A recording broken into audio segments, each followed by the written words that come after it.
Frank Ocean had every right to do what he did to Def Jam. Let me explain. You guys probably already know this story, so I decided to include some parts that a lot of people probably don't know. This story starts in like 2007, 2008 with a man named Tricky Stewart. For those who don't know who Tricky Stewart is a well-known producer and songwriter who worked with a lot of big artists such as Rihanna and a couple other more. Tricky Reed had a label known as Red Zone with the famous/infamous L.A. Reid. Keep that in mind. But the story goes a little like this. Tricky heard Frank Ocean's music playing and he was just like, wait, I gotta meet this guy. So one day they walk past each other in the hallway and Tricky tells Frank like, yo, I wanna sign you. And Frank's like, oh yeah, right, bet. But Tricky tells Frank for sure, I want you to be my artist. I don't want you being a songwriter. Those that don't know, Frank Ocean was a songwriter before he blew up, and he wrote songs for Brandy, John Legend, Justin Bieber. He was pretty good. But after hearing Frank sing his own lyrics, Tricky was just like, nah, I need you to sing these songs. You're probably wondering, Ren, what does Def Jam have to do with this? We gonna get to that. Now, if you remember earlier, I mentioned a man named L.A. Reid, and if you know L.A. Reid, he doesn't own Def Jam, but he's part of a label from Def Jam known as Island Def Jam Records. It's a long story. So when Red Zone was made between these two, Def Jam was involved. So when Tricky signed Frank, guess who also signed Frank?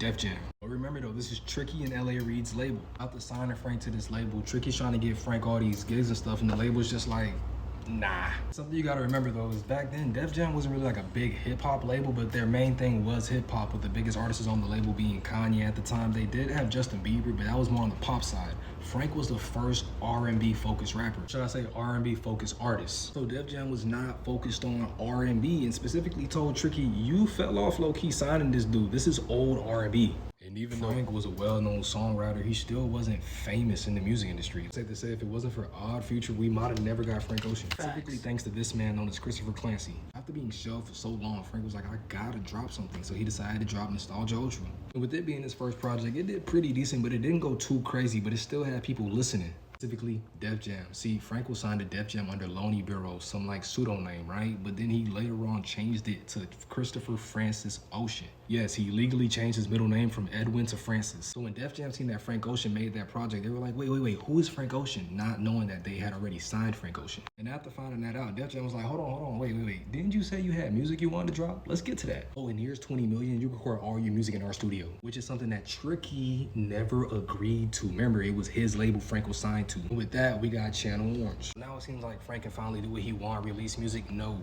Frank wanted out, and there was only one way to do that. With only one more album left on his contract, Frank gave them Endless. Long story short, Endless was a video about arts and crafts. You see, Def Jam thought that this is what Frank had been working on this whole entire time, but no. Frank wanted Blonde. Frank released Blonde under his own label, and it went #1 within the next couple weeks. Pretty much leaving Def Jam with trash and keeping all the treasure to himself. And by trash, I don't mean bad, but you know what I mean. But don't forget to follow, like, and comment down below.